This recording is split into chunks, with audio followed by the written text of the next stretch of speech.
नमस्कार दोस्तों, आज हम बात करेंगे एक एक्सटेंशन पर मॉनेटरी पॉलिसी जो आरबीआई की तरफ से जो क्रेडिट पॉलिसी आई थी, उसको हमने डिटेल एनालिसिस किया, उसका क्या इम्पैक्ट था, किस तरीके से उस पर प्रभाव पड़ा। आज हम इस पर्टिकुलर लेक्चर में ये देखेंगे कि जो आरबीआई की जो एक तरीके से जो नीति है या आरबीआई का जो सोचना है और जो अदर सेंट्रल बैंक्स हैं यानी कि जो बड़े बैंक हैं, चाहे वो बैंक ऑफ जापान हो, सेंट्रल बैंक ऑफ जापान हो, चाहे वो फेडरल रिजर्व हो अमेरिका का या फिर आपका यूके का हो, ये किस तरीके से अपनी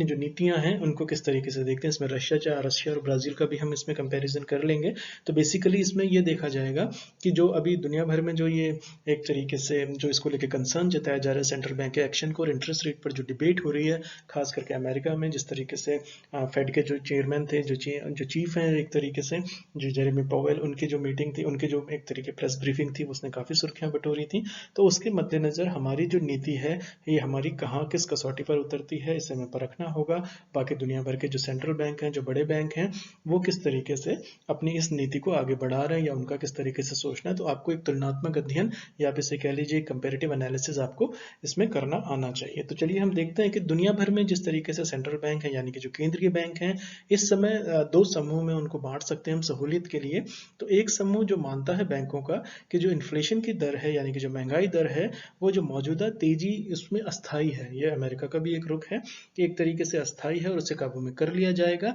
लेकिन यहाँ पर आप इसको गौर फरमाएं कि इसमें जो इंडिया की तरफ से जो आरबीआई के जो डॉक्टर शक्तिकांता दास का जो कहना है, वो ये कहना है कि हम महंगाई को थोड़ा सा बर्दाश्त कर लेंगे लेकिन हमारी प्रायोरिटी ग्रोथ रहेगी। तो इसके मद्देनजर इसलिए हमने सोचा कि हम ये देख लेते हैं कि दुनिया भर के बैंक्स किस तरीके से सोच रहे हैं, खास करके कोविड से उभरती इकोनॉमीज के लिए, दुनिया भर की इकोनॉमीज के लिए। तो जो मैंने आपसे अभी कहा कि जिस तरीके से ये दो समूह में बंट गए हैं, तो एक समूह मानता है कि महंगाई की जो दर है वो मौजूदा तेजी अस्थाई है, इसलिए जो नीतिगत स्तर पर इसके लिए उपाय करने की जरूरत नहीं है। तो ये एक तरीके का एक पर्टिकुलर व्यू है। इसके जो दूसरा व्यू है इसमें, वो ये मानता है कि जो केंद्रीय बैंक है यानी कि जो सेंट्रल बैंक्स हैं, इनको बढ़ती महंगाई पर अंकुश लगाने के लिए ब्याज दरों बढ़ानी शुरू कर देनी चाहिए। तो ये दो पर्टिकुलर व्यूज हैं, दो सेंट्रल बैंक के। हमने सेंट्रल बैंकिंग की पूरी एक सीरीज करी हुई है, किस तरीके से पिछले 100-150 सालों के अंदर सेंट्रल बैंक का जो रोल रहा है दुनिया को शेप करने का आर्थिक तौर पर, वो किस तरीके रहा। तो उन लेक्चर्स को आप देखिएगा। तो इसमें जो बहरहाल है कि हम दो व्यूज पे बात कर रहे हैं। पहला जो समूह मानता है कि महंगाई दर जो है, इन्फ्लेशन जो है, उसमें जो तेज ये जो है ये अस्थाई है और इसमें जो नीतिगत स्तर पर इसके लिए उपाय करने की जरूरत नहीं है। जबकि जो दूसरा समूह है वो ये मानता है बिल्कुल इसके उलट कि बढ़ती महंगाई दर पर अंकुश लगाने के लिए ब्याज दरें बढ़ानी शुरू कर देनी चाहिए, यानी कि इंटरेस्ट रेट को बढ़ा देना चाहिए। तो उदाहरण के लिए जिस तरीके से उससे क्या होगा कि जैसे लिक्विडिटी अगर मार्केट में ज़्यादा हो जाती है तो इंटरेस्ट रेट बढ़ेंगे तो लिक्विडिटी को स्क्वीज कर लेते हैं। ये मॉनेटरी पॉलिसी का बेसिक सिद्धांत है अगर टेक्स्ट बुक की तरह से हम बात करें। तो इसके साथ साथ हम ये देखते हैं कि अब मैं आपको एग्जाम्पल के तौर पर बताता हूँ कि जैसे रशिया और ब्राज़ील के जो सेंट्रल बैंक्स हैं, इन्होंने नीतिगत दरों में बढ़ोतरी ये कर चुके हैं। तो अमेरिका ने उसको स्टेबल रखा है, स्थिर रखा है, हमने उसे स्थिर रखा है। लेकिन अगर आप रशिया को देखें, अगर आप ब्राज़ील को देखें, तो उन्होंने अपनी जो नीतिगत दरों में इन्होंने बढ़ोतरी की गई। अब नीतिगत दरों में कई सारे आ जाते हैं, इसमें रेपो रेट वगैरह सब आ जाता है। तो इसके साथ साथ हमने ये पिछले लेक्चर में बहुत तफसील से इसको डिस्कस किया है। इसके साथ अगर हम इस बात को आगे बढ़ाएं तो हम ये पाते हैं कि ज़्यादातर, हालांकि इससे ज़्यादातर जो विकसित देश हैं यानी कि जो डेवलप्ड कंट्रीज का जो पहले समूह से ताल्लुक रखती हैं, जिनको लगता है कि फिलहाल ब्याज दरों में बढ़ोतरी जो है वो उचित निर्णय नहीं होगा, जैसे कि आपका अमेरिका है, यूके का भी फॉलोअप यही था। इसके बाद जो है कि अमेरिका केंद्रीय बैंक फेडरल रिजर्व जो है ने अपने ओपन मार्केट कमेटी की जो मीटिंग हुई थी, उसमें जो उन्होंने मानक ब्याज दर जो है शून्य के करीब बरकरार रखी थी। उस वक्त ये पूरी दुनिया, खास करके जो शेयर मार्केट से दुनिया भर के, वो अपनी सांसें रोके बैठे हुए थे फेडरल रिजर्व की इस वाली पर्टिकुलर मीटिंग में कि आपके जेरोम पावल क्या करते हैं, इंटरेस्ट रेट्स के साथ बढ़ाते हैं या नहीं रखते हैं। तो अमेरिका में बेसिकली जो अमेरिका की नीति है वो इस तरह की रही है कि वो मार्केट को शॉक ट्रीटमेंट नहीं देते हैं। वो मार्केट को बताते हैं कि हम ऐसा करने की सोच रहे हैं, तो 2-3 महीने 6 महीने का वो वक्त देते हैं, फिर वो कहते हैं हम साल भर में इसको इम्प्लीमेंट करने की तरफ आगे बढ़ जाएंगे। तो इससे क्या होता है कि जो वहाँ की जो इकोनॉमी है वो उससे अपने को एक तरीके से उसके साथ एक तालमेल बिठा लेती है ताकि एक तरीके के शॉक थेरेपी से वो बच जाए। तो अमेरिका का काम करने का तरीका इस तरीके से रहा है। इसके साथ साथ हम ये देखते हैं कि जो इसमें जो चेयरमैन जो जेरेमी पावेल थे, इन्होंने जिनका जो कहना था वो ये था कि जो इन्फ्लेशन में जो तेज़ी है यानी कि जो महंगाई में तेज़ी है वो अस्थाई है और ये जो तत्काल अमरीकी की जो इकोनॉमी है यानी कि जो अमेरिकी अर्थव्यवस्था है, इसके लिए किसी तरीके का खतरा पैदा नहीं कर रही है। तो ये बात महत्वपूर्ण है, ये जेरोम पावेल की तरफ से कही गई है। तो इससे पहले कि अगर हम थोड़ी सी बात कर लें, तो जुलाई मध्य में बैंक बैंक ऑफ जापान की अगर हम यहाँ पर बात करें तो बैंक ऑफ जापान ने जो अपनी मौद्रिक दरें थी इनको भी अपरिवर्तित रखी, लेकिन इन्होंने जो जीडीपी में वृद्धि के अनुमान को कम कर दिया था। तो बैंक ऑफ जापान ने भी अपनी जो दरें थी इनको उन्होंने चेंज नहीं किया था, लेकिन अपने जो जीडीपी प्रोजेक्शंस थे वो इन्होंने अपने जो थे उसको रिवाइज करके कम कर दिया गया था। अब यहाँ पर हम थोड़ी सी बात कर लेते हैं यूरोपियन सेंट्रल बैंक की यानी कि ईसीबी की। इसके जो यूरोपीय केंद्रीय बैंक है इन्होंने भी जो जुलाई में जो मध्य में मिड जुलाई में जो ये मौद्रिक नीति में बदलाव नहीं किया, लेकिन महंगाई दर को अनुमान बढ़ाते हुए जीडीपी वृद्धि दर के अनुमान को कम कर दिया था। यानी कि जो बैंक ऑफ जापान है उसने भी यही किया, यूरोपियन सेंट्रल बैंक ने भी यही किया, और एक तरीके से ये, और जबकि इसके उलट रशिया और ब्राजील ने थोड़ा डिफरेंट किया था, वो जो मैंने आपको अभी बताया। इसके साथ जो अगर हम इसको और थोड़ा सा इकोनॉमिस्ट का एक तरीके से ऐसा मानना रहा है कि बैंक ऑफ इंग्लैंड का भी यही रुख रहेगा। और इसके साथ साथ अगर आप देखें कि इसमें जो पिछले सप्ताह जो ये था कि आपका अंतर्राष्ट्रीय मुद्रा कोष आईएमएफ ने जो वित्त वर्ष 2022 के लिए जो भारतीय काफी उस वक्त चर्चा में आया था कि भारत की जो आर्थिक वृद्धि दर का अनुमान है इसको 12.5% से 3%, बहुत बड़ा फिगर है ये, 3% कम करके 9.5% कर दिया गया था। उसके बाद जो थी कि हमारी जो आरबीआई की मॉनेटरी पॉलिसी, उसके बाद ये मीटिंग इसलिए अहम हो जाती थी जिसका हमने विश्लेषण पिछले लेक्चर में किया था। इसके बाद अगर हम देखें कि अगर हम इसको थोड़ा सा और पीछे ले जाएं समझने के लिए, तो हमने ये देखा था कि जून के अंदर जो एमपीसी की बैठक में इसके सदस्यों ने एक तरीके से कंसेंसस था, इस बार एक स्प्लिट ऑफ वोट था एक मेंबर का एक मुद्दे पर, तो इस बार जो सर्वसम्मति से जो आवश्यकता महसूस होने तक जो था कि लिबरल लुक को जारी रखने का निर्णय लिया था और दरों में कोई बदलाव नहीं किया गया था। तो ऐसा 7वीं बार हुआ था, वो पूरा डिटेल लेक्चर है, इसके बाद देखिएगा प्लीज। इसके बाद जो एमपीसी ने एक तरीके से ये कहा था, मॉनेटरी पॉलिसी कमेटी का ऐसा कहना था कि जो महंगाई जो है सीमित स्तर पर रखने के साथ साथ जो इकोनॉमी में वृद्धि दर को नियंत्रणता, एक तरीके से कंटिन्यूटी की बात यहाँ पर की गई थी, बनाए रखने के लिए जो लॉन्ग टर्म में यानी कि जो दीर्घ अवधि में इसमें उदारवादी यानी कि लिबरल रुख को बरकरार रखने की आवश्यकता है, ऐसा इनका मानना जून में था एमपीसी कमेटी का। और इसके बाद जो था कि ये सिलसिला इन्होंने इसको जारी रखा है। इसके बाद जो जून के अंदर जो आरबीआई ने आर्थिक वृद्धि दर का अनुमान जो है 1% अंक घटाकर जो है 9.5% कर दिया था, जिसको इस वाली मॉनेटरी पॉलिसी में जो अभी अगस्त में आई है इसको भी इन्होंने 9.5 से छेड़ा नहीं है। लेकिन हालांकि ये आंकड़ा थोड़ा सा एक चैलेंजिंग और क्रिटिकल होने वाला है। तो इसके बाद जो महंगाई का जो अनुमान है वो थोड़ा सा बढ़ाकर 5.1% कर दिया गया था उस वक्त। तो ये जो है इसको इन्होंने थोड़ा सा इस बार इसको रिवाइज किया है। तो अब इसमें बात ये निकल करके आती है कि ये सारा जो इसमें हो रहा है कि ये किन हालातों को लेकर के हो रहा है। तो अब प्रश्न इसमें अगर ये उठता है कि इसमें जो आरबीआई का जो ये रुख था इसको ना चेंज करने का, इसके पीछे अगर यथास्थिति ऐसी रहती है तो एमपीसी जो है जो रिटेल इन्फ्लेशन है यानी कि जो खुदरा महंगाई है अगले 2 महीनों में जो है उदारवादी रुख के साथ बाजार में बदलाव के लिए क्या ये तैयार कर पाएगी, ये देखने वाली बात है। जिसमें अभी हालांकि रुझानों के अनुसार लग रहा है कि इसमें जिस तरीके से भी महंगाई का जो अभी डेटा आज ही आया है उसमें थोड़ी कमती दिखा रहा है, हम उसको भी स्टडी करके उस पर भी वीडियो बनाएंगे। तो इसके बाद जो है कि इसकी संभावना जो है वो कम लग रही है। लेकिन अगर यहाँ पर जो इम्पोर्टेंट बात है, अगर आप इसको हम अगले देख लेते हैं, अगर आप इसको थोड़ा सा और इसको क्लोजली देखें तो आप ये देखते हैं कि अमेरिका का जो फेडरल रिजर्व की तरह आरबीआई का भी ऐसा मानना, तो यहाँ पर एक सिमिलैरिटी की बात हम यहाँ पे कर रहे हैं कि महंगाई में जो तेजी है वो अस्थाई है, यानी कि एक तरीके से वो उससे ज्यादा फिक्र होने की बात नहीं है, उसको काबू में कर लिया जाएगा इन लॉन्ग रन या शॉर्ट रन के अंदर उसको कंट्रोल में रखा जाएगा। तो इसमें जो मुख्यतः जो है इसमें जो मुख्य बात है इकोनॉमिक्स के अर्थशास्त्र के हवाले से वो ये आती है कि जो आपूर्ति संबंधी बाधाएं हैं यानी कि जो सप्लाई साइड की जो दिक्कतें हैं उसकी वजह से इसमें उछाल आया है। तो ये एक इसमें इन्होंने जो रीजन साइट हुआ है, ये रीजन अमेरिका के अंदर भी साइट हुआ है और ये रीजन इंडिया की तरफ से भी साइट किया गया है कि जो सप्लाई साइड की जो इसमें जो प्रॉब्लम्स थी जो उसकी वजह से इसमें महंगाई के अंदर ये उछाल देखने को मिला है। और इसमें एक बात मैं आपको और बताता चलूं यहाँ पर कि जो कोविड-19 की जो महामारी है इसकी दूसरी लहर ने भारत की जो आर्थिक गति की रफ्तार को सुस्त होने का एक तरीके से खतरा पैदा हो गया था, और जिसमें अब यह है कि डेल्टा वेरिएंट आगे इसमें केसेस बढ़ रहे हैं, लेकिन ऐसा कहा जा रहा है क्योंकि वैक्सीनेशन प्रोग्राम काफी सक्सेसफुल रहा है,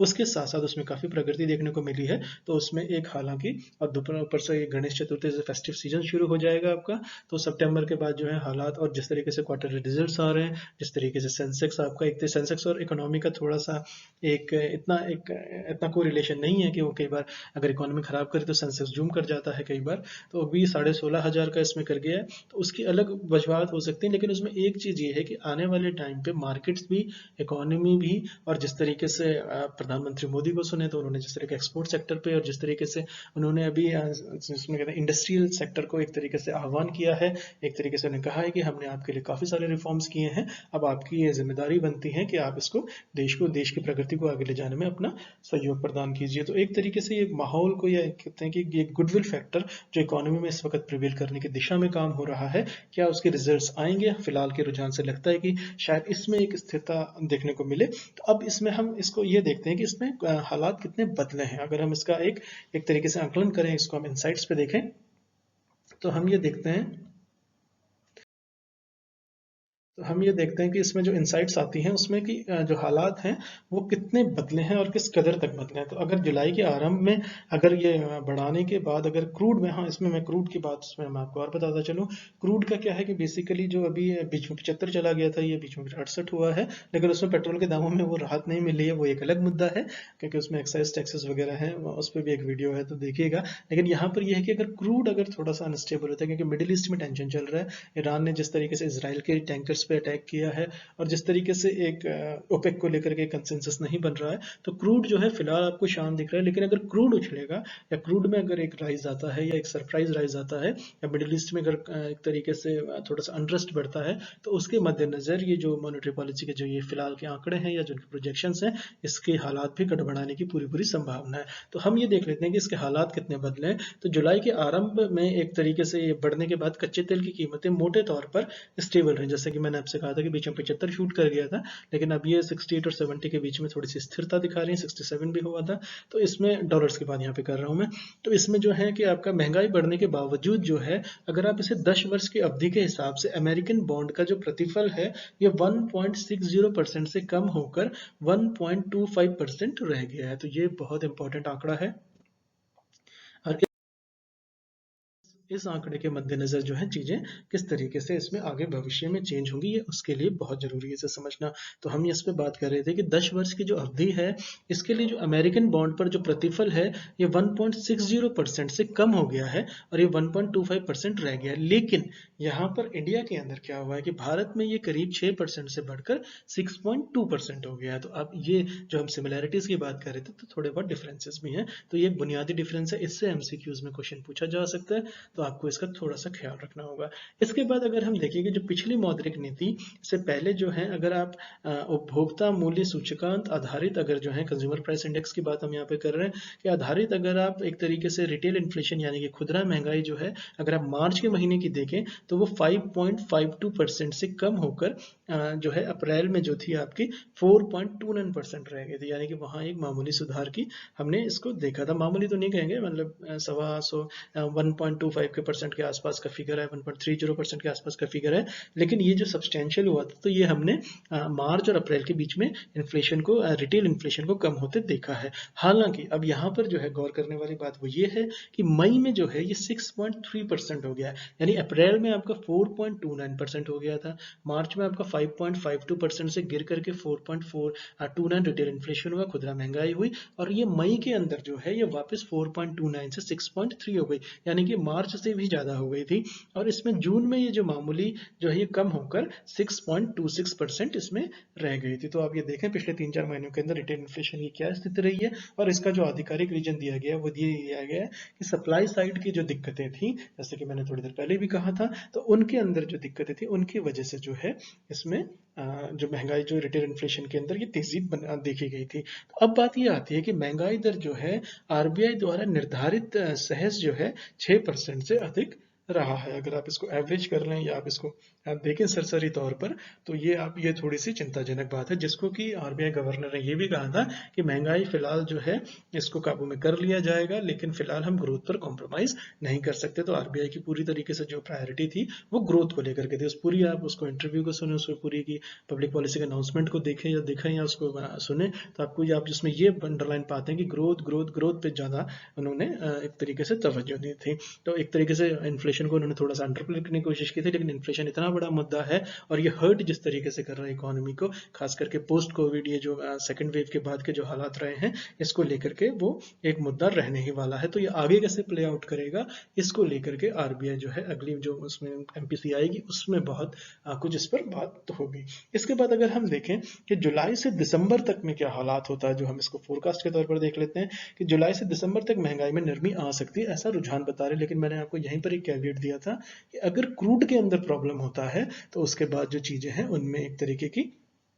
थोड़ी सी तेजी इसमें दिख सकती है। अब ये बात निकल करके आती है इसमें कि जो इसमें जो चालू वित्त वर्ष है, इसमें जो अंतिम तिमाही है, इसमें फिर से तेजी जारी इसमें रह सकती है। तो पूरे अगर आप इसको पूरे फाइनेंशियल ईयर का अगर औसत रखें तो महंगाई दर जो है ये करीब जो निकल करके आ सकती है ये 5.5% रहेगी, जो आरबीआई अनुमान से अधिक होगी। यानी कि जो उनका बैंड है 4 से 6 उसके अंदर तो आ जाएगी, लेकिन ये 5.5 अगर हम इसको बहुत ज़्यादा लिबरल अगर इसको आंकड़ा दें तो ये 5.5 और 6 के बीच में होने जा रहे हैं। तो 5.5 आपका लोअर एंड पे होगा और 5.5 इज अ ह्यूज नंबर अगर हम इंडियन इकोनॉमी की बात करें यहाँ पर। अब इस बात आती है कि जो नीतिगत दरें हैं इनको अपरिवर्तित रखकर जो आरबीआई ने महंगाई दर का जो अनुमान जो है वो थोड़ा सा बढ़ा सकते हैं। तो इसलिए जो आपने आंकड़ा देखा होगा 6 के पार जो इन्होंने दिया है 6.1 का, वो इसलिए दिया है ताकि इनको बाद में ये सहूलियत हो जाए कि अब जो है 5.5 आ गया है, तो यानी हमने 0.6% की एक तरीके से की है। तो ये थोड़ा सा आप इसको एक क्रिटिक के तौर पर देखें तो आप इसे आंकड़ों की जगलरी से समझ सकते हैं, लेकिन बहरहाल जो ये इन्होंने जो नीतिगत दरें अपरिवर्तित रखने का रीजन जो है और जो महंगाई दर का अनुमान जो थोड़ा सा बढ़ा दिया है, क्योंकि बाद में जो होगा ये फेस्टिव सीजन के बाद वो आंकड़ों में कमी आपको प्रत्यक्ष तौर पर दिखेगी। लेकिन हम सभी जानते हैं कि फेस्टिव सीजन के अंदर महंगाई का दर इसमें क्या रहने वाला है, खास करके फूड इन्फ्लेशन की अगर हम यहाँ पे बात करें। चलिए हम इसको थोड़ा सा और आगे बढ़ा लेते हैं। तो अगर हम ये देखें कि आर्थिक की वृद्धि दर के अनुमान में अगर हम यहाँ पर बात करते हैं तो इसको हम देख लेते हैं। अगर हम आर्थिक इसमें अगर ये इस तरह से देखें कि जो एक तरीके से इसमें जो केंद्रीय बैंक की जो आर्थिक वृद्धि दर इसके अनुमान में जो बदलाव फिलहाल ये परहेज कर सकते हैं, और जो कि उन्होंने इसमें किया था उनके आरबीआई की अगर आप पूरी अगर आपने ब्रीफिंग वो देखी होगी तो उसमें इस वजह से, तो इस आंकड़े पे भी आप गौर करें एज एन इकोनॉमिस्ट, खास करके यूपीएससी एस्पिरेंट के तौर पर आपको ये बारीक फर्क समझना चाहिए कि आंकड़ों के पीछे का जो रियल रीजंस हैं उनके बारे में क्या है एज पर इकोनॉमिक्स या एज पर जो हम इसको थ्योरी में पढ़ते हैं या उसको समझते हैं या दुनिया भर का जो प्रैक्टिकल अनुभव से हम सीखते हैं। इसके बाद हम आगे बढ़ाते हैं कि जो सेंट्रल बैंक है इन्होंने अप्रैल में जो सरकारी प्रतिभूतियों की हम यहाँ बात कर लेते हैं, जिसको खरीद का कार्यक्रम जो जी सैप इसको जारी रखने की बात की थी, तो 12 अगस्त को ये होने वाला है, उसके बाद 26 अगस्त को ये होने वाला है। इसके बाद जो पिछली तिमाही में जो जी सैप का आकार जो था वो 1 लाख करोड़ रुपए था, तो ये भी आप इसको याद रखें। और दूसरी तिमाही में इसे बढ़ाकर 1.2 लाख करोड़ कर दिया गया था। तो ये आप पुराना रिकॉर्ड देखें, उसके बाद जो अभी है और उसके बाद जब भी अगली आएगी उनकी जो मीटिंग होगी तब आपको आंकड़ा या कंपेरेटिव एनालिसिस करने में काफी हद तक सहूलियत मिल जाएगी। अब इसमें बात निकल करके आती है कि जो इससे बॉन्ड खरीदारी जो कार्यक्रम है इसमें मामूली बदलाव आया है, तो यानी कि वो नीति बिल्कुल स्पष्ट थी, बजट के बाद इसमें ये कहा भी जा रहा था, तो सरकार उस पर आगे बढ़ी है। तो इसके बाद जो है कि केंद्रीय बैंक ने एक तरीके से जो है इनलिक्विड बॉन्ड्स जो हैं इनको खरीदने की पेशकश शुरू कर दी थी, यानी कि जो इनलिक्विड बॉन्ड्स थे तो सेंट्रल बैंक ने उनको खरीदने की तरह जो है पेशकश जो है करनी शुरू कर दी थी। तो इसका जो इम्पैक्ट था वो क्या था, इससे जो था कि बैंकों को जो मुनाफा कमाने और नई सरकारी प्रतिभूतियां खरीदने की जगह तैयार करने में इसमें मदद मिलेगी। तो ऐसा आरबीआई का सोचना था एज पर उनका जो थियोरेटिकल एनालिसिस था इसके पीछे। इसके बाद जो बात निकल करके आई, अगर प्रतिफल में तेजी से आरबीआई को फिलहाल चिंता जो है वो नहीं सता रही है तो 6.1% ब्याज के साथ जो जारी 10 वर्ष की अवधि के लिए जो बॉन्ड या कारोबार कहें तो 6.2% हो रहा है। तो करीब करीब जो है एक महीने पहले तक 10 वर्ष की अवधि के जो बॉन्ड्स थे इसमें जो प्रतिफल था वो 6% से अधिक होना आरबीआई को रास नहीं आ रहा था, तो यानी कि आरबीआई इसको पसंद नहीं कर रही थी उस वक्त। तो अब ये सवाल उठता है कि जो केंद्रीय बैंक बॉन्ड पर जो प्रतिफल बढ़ाने के साथ तालमेल बैठाने के लिए तैयारी तो दिखा रहा है, लेकिन इस वर्ष जो है अगर हम देखें कि सरकार जो है उधारी कार्यक्रम के बिना किसी बाधा से आगे बढ़ने के लिए जी सैप जो है एकमात्र जरिया नहीं रह सकता। इसलिए आरबीआई को ये 6.6 के ऊपर का जो फिगर है ये उनको इसलिए रास नहीं आ रहा था क्योंकि अब बोरोइंग पे जाना पड़ेगा। तो अगर गवर्नमेंट डिसाइड करती है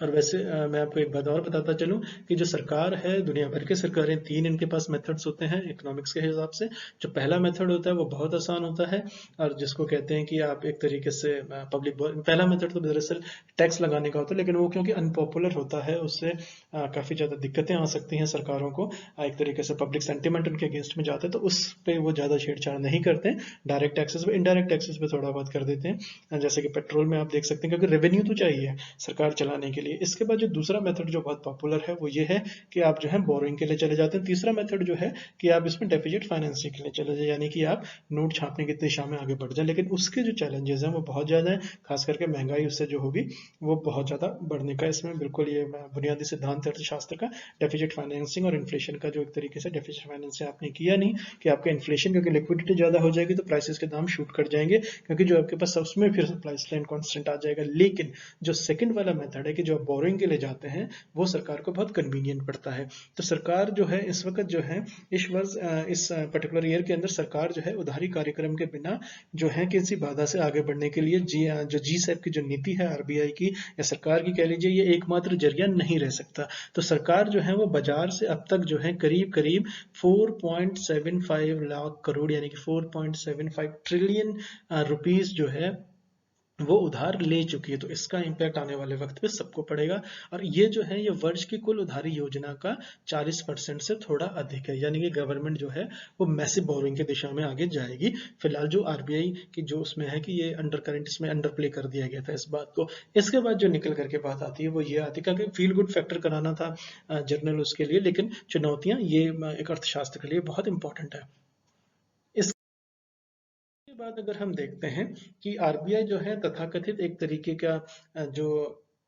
वित्तीय प्रोत्साहन की बात कर रही हैं, जिस तरीके से उन्होंने ब्याज दरों पे एक तरीके से उन्होंने कहा है कि ईएमआई आपकी नहीं चेंज होगी, एक तरीके से कर्ज ज़्यादा ले लो, उसके लिए उन्होंने काफ़ी सारी बातें की हैं। तो आरबीआई का जो एक तरीके से वित्तीय प्रोत्साहन की तरफ जो ये दिशा में आगे बढ़ रहा है, और एक खुला बाजार परिचालन जिसकी बात करते हैं वो ओपन मार्केट ऑपरेशंस कहते हैं दरअसल। तो ओपन मार्केट ऑपरेशंस का भी इस्तेमाल कर सकते हैं। तो ये आरबीआई दुनिया भर के बैंक दरअसल इसे करते हैं, ओपन मार्केट ऑपरेशंस को ज़्यादा तरजीह देते हैं ऐसी इस हालात में। और हालांकि इसमें दिसंबर तक मौजूदा नीति अगर ये बरकरार रहती है फॉर सेक, जो कि काफी प्रबल संभावना है कि शायद इसमें बदलाव आगे भी नहीं देखने को मिलेगा। लेकिन इसमें जो आगे अगर इसमें चालू वित्त वर्ष की जो दूसरी छमाही के जो आर्थिक वृद्धि तेज हुई तो आरबीआई अपना रुख बदल सकती है। अगर इसमें अगर कहते हैं कि बहुत सारे अगर फैक्टर्स अच्छे कर गए इकोनॉमी में, ग्लोबल में क्रूड शांत रहा, ग्लोबल इकोनॉमी ने अच्छा किया, इंडिया के मार्केट्स ने अच्छा किया, स्टेबिलिटी हुई, जॉब फैक्टर पे आपको कवर हुआ, डाटा वेरिएंट बिल्कुल काबू में हो गया, कोविड पे काफी ज्यादा हमने सक्सेस पा ली। तो अगर हम इसको हाइपोथेटिकल लें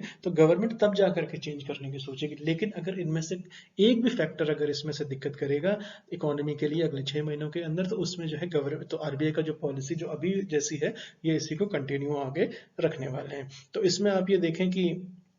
जो आपका रिवर्स रिपो रेट है वो 3.35, इसको बढ़ाकर 3.75 जो किया है। तो हालांकि जो केंद्रीय बैंक जो है इनका जो मेन जो फोकस है वो इकोनॉमिक ग्रोथ पे रहा, जिसकी हमने तफसील से बात पिछले लेक्चर के अंदर की है। तो आप ये देखें कि आरबीआई के लिए चुनौतियां कम नहीं हैं, आरबीआई कितना मर्जी फील गुड करा ले, लेकिन जो चुनौतियां हैं अर्थव्यवस्था की, खास करके पोस्ट कोविड के बाद जो इकोनॉमी का और किस तरीके से थोड़ा लॉकडाउन में रियायतें दी जा रही हैं, इंडस्ट्रियल सेक्टर रिवाइव कर रहा है, लेकिन जो है कि चुनौतियां इससे कम नहीं हो जाती, चीजें और ज्यादा कॉम्प्लेक्स होने वाली हैं, सरकार बोरोइंग की तरफ जाएगी, उसका एक इम्पैक्ट पड़ेगा। और अगर मैक्रो ग्लोबल इकोनॉमी के जो फैक्टर्स हैं अगर उनमें तब्दीलियां होती हैं, खास करके अमेरिका की तरफ से इसमें कोई चेंज आता है, तो उसकी चुनौतियां आने के लिए हमें जो है काफी उसमें एक तरीके से काफी चुनौतीपूर्ण होने वाला है भविष्य। तो मैंने आपको रशिया का एग्जाम्पल दिया, इसमें ब्राजील का एग्जाम्पल दिया, बैंक ऑफ जापान की इसमें बात की, यूके की हमने बात की है। तो किस तरीके से और खासकर से फेडरल रिजर्व के बारे में हमने जो इसमें बातें की हैं, तो उन अगर आप उनको समझेंगे तो आपको एक कैनवस मिलता है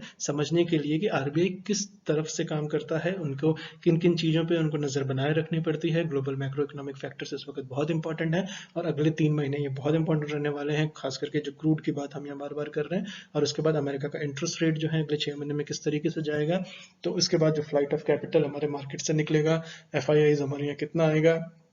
इंडस्ट्रियल सेक्टर किस तरीके से आगे परफॉर्म करेगा, तो ये और खास करके एम्प्लॉयमेंट और इन्फ्लेशन, इस पे काफी हद तक जो चुनौतियां इसमें बरकरार रहने वाली हैं। चलिए आपसे नेक्स्ट लेक्चर में मिलते हैं। Thank you so much for listening. नमस्कार दोस्तों।